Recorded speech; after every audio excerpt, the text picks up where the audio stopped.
आप सभी को नमस्कार, नमस्ते, प्रणाम। आप सुन रहे हैं किताबें और मैं। यहाँ आपको सुनने को मिलेंगे प्रसिद्ध लेखकों के बेहतरीन उपन्यास, नाटक और कहानियाँ। तो बने रहिए मेरे यानी लवेश कुमावत के साथ और सुनते रहिए किताबें और मैं। आज मैं आपको सुनाने जा रहा हूँ मुंशी प्रेमचंद की लिखी कहानी शतरंज के खिलाड़ी। वाजिद अली शाह का समय था। लखनऊ विलासिता के रंग में डूबा हुआ था। छोटे बड़े, अमीर गरीब सभी विलासिता में डूबे हुए थे। कोई नृत्य और गान की मजलिस सजाता था तो कोई अफीम की पीनक ही के मजे लेता था। जीवन के प्रत्येक विभाग में आमोद प्रमोद को प्राधान्य था। शासन विभाग में, साहित्य क्षेत्र में, सामाजिक व्यवस्था में, कला कौशल में, उद्योग धंधों में, आहार विहार में सर्वत्र विलासिता व्याप्त हो रही थी। कर्मचारी विषय वासना में, कविगण प्रेम और विरह के वर्णन में, कारीगर काला बत्तू और चिकन बनाने में, व्यवसायी सुर में इत्र मिस्सी और उपटन का रोजगार करने में लिप्त था। सभी की आंखों में विलासिता का मत छाया हुआ था। संसार में क्या हो रहा है इसकी किसी को खबर न थी। बटेर लड़ रहे हैं, तीतरों की लड़ाई के लिए पाली बधी जा रही है, कहीं चौरस बिछी हुई है, पौबारा का शोर मचा हुआ है, कहीं शतरंज का घोर संग्राम छिड़ा हुआ है। राजा से लेकर रंग तक इसी धुन में मस्त थे। यहाँ तक कि फकीरों को पैसे मिलते तो वे रोटियां न लेकर अफीम खाते या मदक पीते। शतरंज, ताश, गंजीफा खेलने में बुद्धि तीव्र होती है, विचार शक्ति का विकास होता है, पेचीदा मसलों को सुलझाने की आदत पड़ती है। ये दलीलें जोर के साथ पेश की जाती थी। इसलिए अगर मिर्ज़ा सज्जाद अली और मीर रोशन अली अपना अधिकांश समय बुद्धि तीव्र करने में व्यतीत करते थे तो किसी विचारशील पुरुष को क्या आपत्ति हो सकती थी।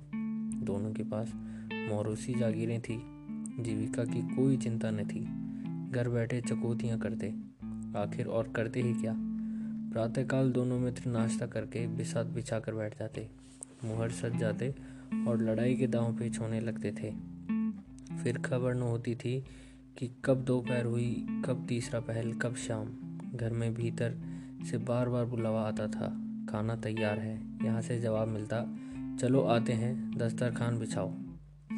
यहाँ तक कि बावर्ची विवश होकर कमरे में ही खाना रख जाता था और दोनों मित्र दोनों का काम साथ साथ करते। मिर्ज़ा सज्जाद अली के घर में कोई बड़ा बूढ़ा न था, इसलिए उन्हीं के दीवान खाने में बाजियाँ होती थी। मगर यह बात न थी कि मिर्ज़ा के घर में और लोगों के व्यवहार से खुश थे। घरवाली का तो कहना है कि क्या, मोहल्ले वाले, घर के नौकर चाकर तक नित्य द्वेषपूर्ण टिप्पणियाँ किया करते थे। बड़ा मनहूस खेल है, घर को तबाह कर देता है, खुद न करे किसी को इसकी चपट पड़े। आदमी दीन दुनिया किसी के काम का नहीं रहता, न घर का न घाट का। बुरा रोग है। यहाँ तक कि मिर्ज़ा की बेगम इससे इतना द्वेष था कि अवसर खोज खोज कर पति को ताड़ती थी, पर उन्हें इसका अवसर मुश्किल से मिलता था। वह सोचती रहती थी, तब तक उधर बाजी बीत जाती थी और रात को जब सो जाती थी तब कहीं मिर्ज़ा जी भर भीतर आते थे। यहाँ नौकरों पर वह अपना गुस्सा उतारती रहती थी। क्या पान मांगे हैं, कह दो आकर ले जाए। खाने की भी फुर्सत नहीं, ले जाकर खाना सिर पटक दो, खाए चाहे कुत्तों को खिलावे। पर रूबरू वह कुछ न कह सकती थी। उनको अपनी पति से उतना मलाल न था जितना मीर साहब से। उन्होंने उसका नाम मीर बिगाड़ू रख छोड़ा था। शायद मिर्ज़ा जी अपनी सफाई देने के लिए ज़रा सारा इल्ज़ाम मीर साहब की ओर सिर थोप देते थे। एक दिन बेगम साहिबा के सिर में दर्द होने लगा। उन्होंने लौड़ी से कहा, जाकर मिर्ज़ा साहब को बुला लाओ, किसी हकीम के यहाँ से दवा लाएं, दौड़ जल्दी कर। लौड़ी गई तो मिर्ज़ा ने कहा, चल अभी आते हैं। बेगम का मिजाज गर्म था। इतनी ताप कहाँ कि उनके सिर में दर्द हो और पति शतरंज खेलता रहे। चेहरा सुर्ख हो गया। लौड़ी से कहा, जाकर कहे अभी चलिए, नहीं तो वह आप ही हकीम के यहाँ चली जाएगी। मिर्ज़ा जी बड़ी दिलचस्प बाजी खेल रहे थे। 2 ही किश्तों में मीर साहब की मात हुई जाती थी। झंझलाकर बोले, क्या ऐसा दम लबों पर है, ज़रा सब्र नहीं होता। मीर, अरे तो जाकर सुन ही आइए ना, औरत नाजुक मिजाज होती है। मिर्ज़ा, जी हाँ, चला क्यों ना जाऊँ, 2 किस्तों में आपको मात होती है। मीर, जनाब इस भरोसे में नहीं रहिएगा, वह चाल सोची है कि आपके मुंह धरे रहें और मात हो जाए। पड़ जाइए, सुनाइए, क्यों खामखा उनका दिल दुखाइएगा। मिर्ज़ा, इसी बात पर मात ही कर के जाऊँगा। मीर, मैं खेलूँगा ही नहीं, आप जाकर सुनाइए। मिर्ज़ा, अरे यार, जाना ही पड़ेगा हकीम के यहाँ, सिर दर्द खाक नहीं है, मुझे परेशान करने का बहाना है। मीर, कुछ भी हो उनकी खातिर तो करनी ही पड़ेगी। मिर्ज़ा, अच्छा एक चाल और चल लूँ। मीर, हरगिज़ नहीं, अब तक आप सुन ना आवेंगे, मैं मोहरे के हाथ न लगाऊंगा। मिर्ज़ा साहब मजबूर होकर अंदर गए तो बेगम साहिबा ने त्योरियां बदल कर लेकिन कराहते हुए कहा, तुम्हें निगोड़ी शतरंज इतनी प्यारी है, चाहे कोई मर ही जाए पर उठने का नाम नहीं लेते। नौज कोई तुम जैसा आदमी हो।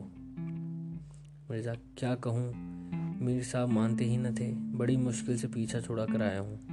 बेगम, क्या जैसे वह खुद निकट्टू ही वैसे है सब के सब समझते हैं, उनके भी बाल बच्चे हैं या सबका सफाया कर डाला है।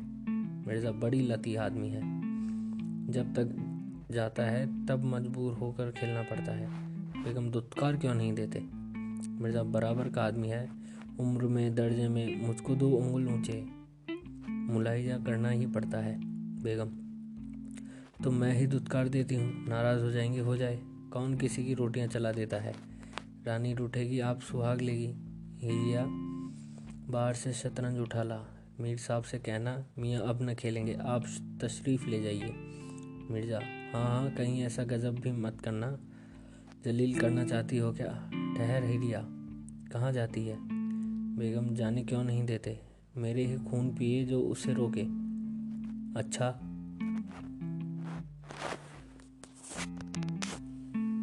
उसे रोका, मुझे रोको तो जानू। यह कहकर बेगम साहिबा जल्लाई हुए दीवान खाने की तरफ चली। मिर्ज़ा बेचारे का रंग उड़ गया, बीवी की मिन्नतें करने लगे, खुदा के लिए तुम्हें हज़रत हुसैन की कसम, मेरी ही मैयत देखे जो उधर जाए। लेकिन बेगम ने एक न मानी, दीवान खाने के द्वार पर चली गई, पर एकाएक पर पुरुष के सामने जाते हुए पांव बंद गए। भीतर जाकर संयोग से कमरा खाली था। मीर साहब ने 2 मोहरे इधर उधर कर दिए थे और अपनी सफाई बताने के लिए बाहर टहल रहे थे।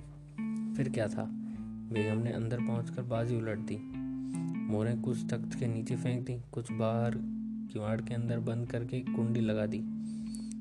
मीर साहब दरवाजे पर तो थे ही, मोहरे बाहर फेंके जाते देख चूड़ियों की झनक भी कान में पड़ी। फिर दरवाज़ा बंद हुआ तो समझ गए बेगम बिगड़ गई, घर की राह ली जाए। मिर्ज़ा ने कहा, तुमने गजब किया बेगम, अब मीर साहब इधर आए तो खड़े खड़े निकलवा दूंगी। इतनी लौ खुदा से लगाते तो क्या गरीब हो जाते। आप तो शतरंज खेले और मैं यहाँ चूल्हे चक्की की फिक्र में सिर खपाऊं। बोलो, जाते हो हकीम के पास कि अब मैं तामुल हूँ। मिर्ज़ा घर से निकले तो हकीम के घर जाने के बदले मीर साहब के घर पहुँचे और सारा वृतांत कहा। मीर साहब बोले, मैंने तो जब मोहरे बाहर आते देखे तभी ताजड़ गया, फौरन भागा। बड़ी गुस्सेवर मालूम होती हैं, मगर आपने उन्हें यों सिर पर चढ़ा रखा है, यह मुनासिब नहीं। उन्हें इससे क्या मतलब कि आप बाहर क्या करते हैं, घर का इंतज़ाम करना उनका काम है, दूसरी बातों से उन्हें क्या सरोकार। मिर्ज़ा, कह रही है तो बताइए, अब कहाँ जमा होगा। मीर, इसका क्या गम, इतना बड़ा घर पड़ा हुआ है, बस यहीं जमे। मिर्ज़ा, लेकिन बेगम साहब को कैसे मनाऊंगा, जब घर पर बैठा रहता था तब तो वह इतना बिगड़ती थी, यहाँ बैठक होगा तो शायद जिंदा न छोड़ेगी। मीर, अजीब बकने भी दीजिए, 2-4 रोज़ में आप ही ठीक हो जाएगी। हाँ, आप इतना कीजिए कि आज से जरा तन जाइए।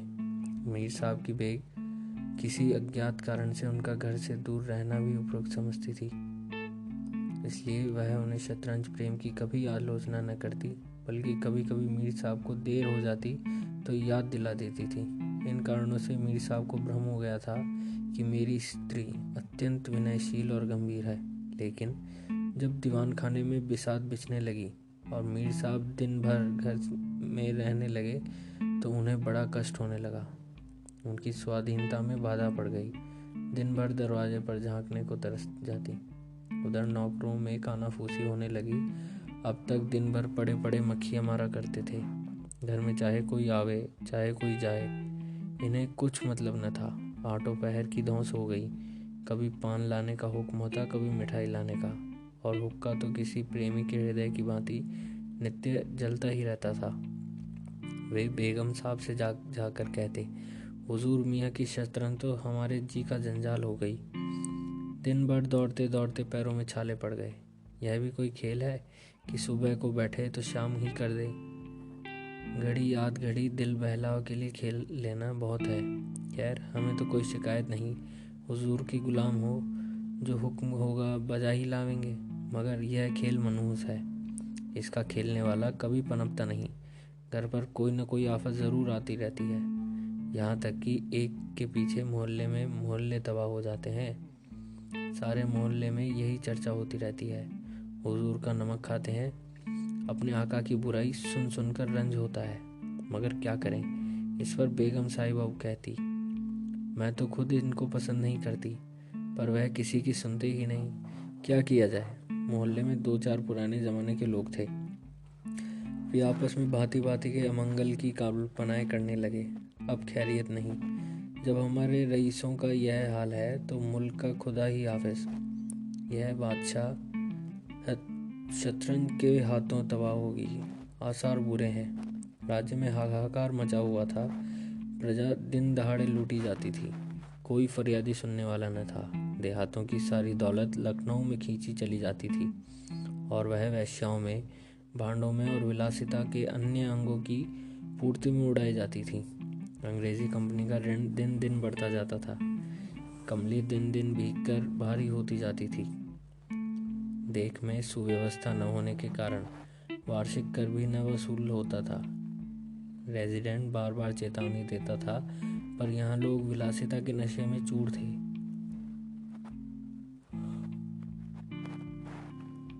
किसी के कान में जूं न रेंगती थी। खैर, मीर साहब के दीवान खाने में शतरंज होते महीने गुजर गए। नए नए नक्शे हल किए जाते, नए नए बनाए जाते, नित नई व्यू रचना होती। कभी कभी खेलते खेलते भीड़ हो जाती, तू मैं तक की नौबत आ जाती, पर शीघ्र ही दोनों में मेल हो जाता। कभी कभी ऐसा भी होता था कि बाजू उधार दी जाती थी। मिर्जा जी रूठ कर अपने घर में जा बैठते, पर रात भर की निद्रा के साथ सारा मनोमालिन्य शांत हो जाता था। प्रातःकाल दोनों मित्र दीवान खाने में आ पहुंचते थे। एक दिन दोनों मित्र बैठे शतरंज की दल में गोते लगा रहे थे। इतने में घोड़े पर सवार एक बादशाही फौज का अफसर मीर साहब का नाम पूछता हुआ आ पहुंचा। मीर साहब के होश उड़ गए। यह क्या बला सिर पर आई है। यह तलबी किसे लिए हुए है। अब खैरियत नहीं नजर आती। घर के दरवाजे बंद कर लिए। नौकर से कह दिया, कह दो घर में नहीं है। सवार, घर में नहीं है तो कहाँ है। नौकर, यह मैं नहीं जानता, क्या काम है। सवार, काम तो तुझे क्या बताऊं, हुजूर की तलबी है। शायद फौज के लिए कुछ सिपाही मांगे हैं। जागीरदार है कि दिल लगी। मोर्चे पर जाना पड़ेगा तो आटे दाल का भाव मालूम हो जाएगा। नौकर, अच्छा तो जाइए, कह दिया जाएगा। सवार, कहने की बात नहीं, कल मैं खुद आऊँगा। साथ ले जाने का हुक्म हुआ है। सवार चला गया। मीर साहब की आत्मा कांप उठी। मिर्जा जी से बोले, कहिए जनाब, अब क्या होगा। मिर्जा, बड़ी मुसीबत है, कहीं मेरी भी तलबी न हो जाए। मीर, कमबख्त कल आने को कह गया है। मिर्जा, आफत है और क्या, कहीं मोर्चे पर जाना पड़ा तो बेमौत मरे। मीर, बस यही एक तदबीर है कि घर पर मिले ही नहीं। कल से गोमती पर ही कहीं वीराने में नक्शा जमे, वहाँ किसे खबर होगी, हजरत आकर लौट जाएंगे। मिर्जा, वल्लाह आपको खूब सूझी, इसके सिवा और कोई तदबीर है। इधर मीर साहब की बेगम उस सवार से कह रही थी, तुमने खूब दृढ़ता बताई। उसके जवाब दिया, ऐसे गतिविधियों को तो चुटकियों पर नचाता है। इनकी सारी अकल और हिम्मत तो शतरंजे चल ली। अब भूलकर भी घर न रहेंगे। दूसरे दिन से दोनों मित्र मुंह अंधेरे घर से निकल खड़े होते। बगल में एक छोटी सी दरी दबाए डिब्बे में गिलोरियां भरे गोमती पार कर एक पुरानी वीरान मस्जिद में चले जाते, जिसे शायद नवाब आसफुल्ला ने बनवाया था।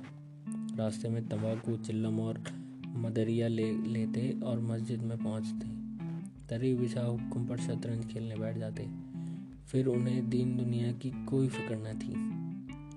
जिस किश्त, शय आदि दो एक शब्द के सिवा मुंह से कोई और वाक्य निकलता ही नहीं था। कोई योगी भी समाधि में इतना एकाग्र न होता। दोपहर को जब भूख मालूम होती तो दोनों मित्र किसी नानबाई की दुकान पर जाकर खाना खा आते और एक चिलम हुक्का पीकर फिर संग्राम क्षेत्र में डट जाते। कभी कभी तो उन्हें भोजन का भी ख्याल न रहता था। इधर देश की राजनीतिक दशा भयंकर हलचल में मची हुई थी। लोग बाल बाल बच्चों को ले लेकर देहातों में भाग रहे थे, पर हमारे दोनों खिलाड़ियों को इसकी जरा भी फिक्र न थी। वे घर से आते तो गलियों में होकर, डर था कहीं किसी बादशाह मुलाजिम की निगाह न पड़ जाए, नहीं तो बेगार में पकड़े जाएं। हजारों रुपए सालाने की जागीर मुफ्त में ही हजम करना चाहते थे। एक दिन दोनों मित्र मस्जिद के खंडर में बैठे हुए शतरंज खेल रहे थे। मिर्जा की बाजी कुछ कमजोर थी। मीर साहब को किस्त पर किस्त दे रहे थे। इतने में कंपनी के सैनिक आते हुए दिखाई दिए। यह गोरों की फौज थी जो लखनऊ पर अधिकार जमाने के लिए आ रही थी। मीर साहब, अंग्रेजी फौज आ रही है, खुदा खैर करे। मिर्जा, आने दीजिए, किस्त बचाइए। लो, यह है किस्त। मीर, तोड़ खाना भी है, कोई 5,000 आदमी होंगे। कैसे जवान है, लाल बंदरी से मुंह है, सूरत देखकर खौफ मालूम होता है। मिर्जा, जनाब हिले न कीजिए, ये चक में किसी और को दीजिएगा, यह है किस्त। मीर, अब भी अजीब आदमी है, यहाँ तो शहर पर आफत आई हुई है और आपको किस्त की सूझी है। कुछ खबर है कि शहर घिरा हुआ है, तो घर कैसे चलेंगे? मिर्जा, जब घर चलने का वक्त आएगा तब देखी जाएगी। यह किस्त बस अब एक ही शय मात है। फौज निकल गई। 10 बजे का समय था। फिर बाजी बिछ गई। मिर्जा बोले, आज खाने की कैसी ठहरेगा? मीर, अजी आज तो रोज़ा है, क्या आपको भूख ज़्यादा मालूम होती है? मिर्जा, जी नहीं, शहर में जाने का क्या हो रहा है? मीर, शहर में कुछ न हो रहा होगा, लोग खाना खा खा कर आराम से सो रहे होंगे। हुजूर नवाब साहब की ऐशगाह में होंगे। दोनों सज्जन फिर से खेलने बैठे तो 3 बज गए। अब की मिर्जा की बाजी कमज़ोर थी। 4 का गजर बज रहा था कि फौज की वापसी की आहट मिली। नवाब वाजिद अली शाह पकड़ लिए गए थे और सेना उन्हें किसी अज्ञात स्थान के लिए ले जा रही थी। शहर में न कोई हलचल थी, न मारकाट। एक बूंद भी खून नहीं गिरा था। आज तक किसी स्वाधीन देश के राजा की पराजय इतनी शांति से इस तरह खून बहे बिना न हुई थी। यह अहिंसा न थी जिस पर देगमन प्रसन्न होते, यह कायरपन था जिस पर बड़े से बड़ा कायर आंसू बहाते हैं। अवध के विशाल देश का नवाब बंदी बना चला जाता था और लखनऊ ऐश की नींद में मस्त था। यह राजनीतिक अंधेपंथ की चरम सीमा थी। मिर्जा ने कहा, हुजूर नवाब को जालिमों ने कैद कर लिया है। मीर, होगा, लीजिए शय। मिर्जा, जनाब जरा ठहरिए, इस वक्त उधर तबीयत ठीक नहीं लगती। बेचारे नवाब साहब इस वक्त खून के आंसू रो रहे होंगे। मीर, रोया ही चाहे, यह ऐश वहाँ कहाँ नसीब होगा, यह किश्त। मिर्जा, किसी के दिन बराबर नहीं आते, कितनी दर्दनाक हालत है। मीर, हाँ सो तो है ही, यह लो फिर किश्त। बस अब की किश्त में मात है, बच नहीं सकते। मिर्जा, खुदा की कसम, आप बड़े बेदर्द हैं, इतना बड़ा हादसा देख कर भी आपको दुख नहीं होता। आए गरीब वाजिद अली शाह। मीर, पहले अपने बादशाह को तो बचाइए, फिर उनके बारे में सोचिएगा। बादशाह को लिए हुए सेना सामने से निकल गई। उनके जाते ही मिर्जा ने फिर बाजी बिछा ली। हार की चोट बुरी होती है। मीर ने कहा, आइए नवाब की मातम में मरसिया कह डालें। लेकिन मिर्जा की राजभक्ति अपनी हार के साथ लुप्त हो चुकी थी। वह हार का बदला चुकाने के लिए अधीर हो गए। शाम हो गई। खंडर में चमगादड़ों ने चीखना शुरू किया। अबाबिला आकर अपने घोंसलों में चिपटी कर दोनों खिलाड़ी डटे हुए थे, मानो दोनों खून के प्यासे सूरमा आपस में लड़ रहे हों। मिर्जा जी 3 बाजियां लगातार हार चुके थे। इस चौथी बाजी का भी रंग अच्छा न था।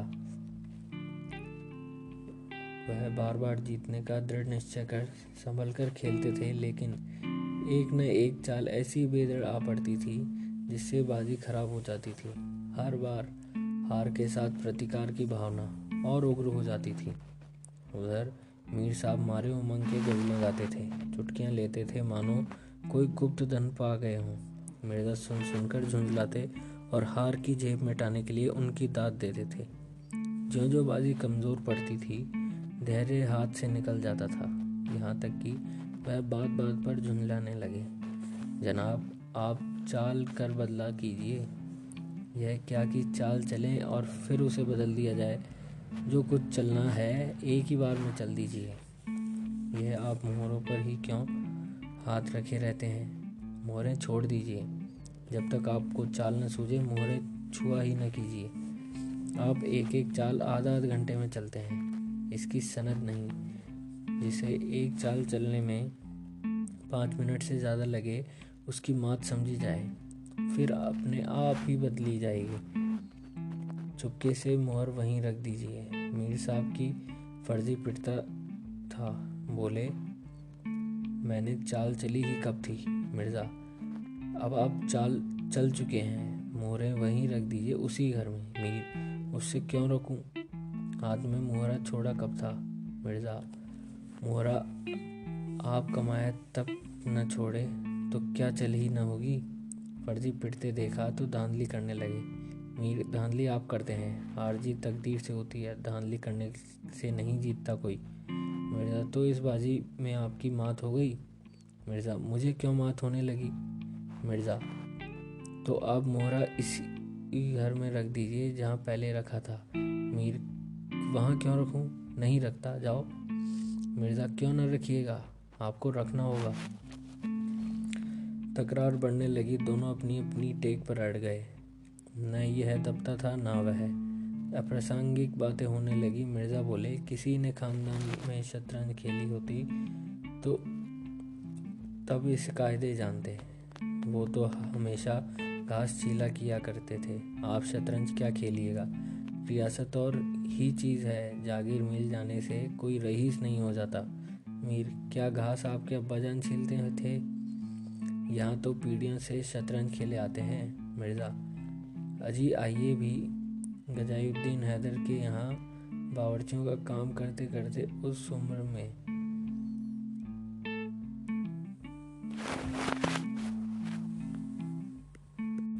आज रईस बनने चले। रईस बनना कुछ दिल लगी नहीं।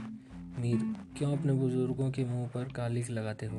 वे बावर्ची का काम करते होंगे, यहाँ तो बादशाह के दस्तरख्वान का खाना खाते चले आते हैं। मिर्ज़ा, अरे चल चटकटे, बहुत बढ़ा कर बातें न कर। मीर, जबान संभालिए वरना बुरा होगा। मैं ऐसी बातें सुनने का आदी नहीं। यहाँ तो किसी ने आँख दिखाई कि उसकी आंखें निकाली। है हौसला? मिर्ज़ा, आप मेरा हौसला देखना चाहते हैं तो फिर आइए, आज 2-2 हाथ हो जाए, इधर या उधर। मीर, तो यहाँ तुमने दबने वाला कौन है? दोनों दोस्तों ने कमर से तलवारें निकाल ली। नवाबी जमाना था, सभी तलवार पेशकबाज कटार वगैरह बांधते थे। दोनों विलासी थे पर कायर न थे। उनमें राजनीतिक भावों का अधः पतन हो गया था। बादशाह के लिए क्यों मरे, पर व्यक्तिगत वीरता का भाव न था। दोनों ने पैतरे बदले, तलवारें चमकी, छपाछप की आवाज़ आई।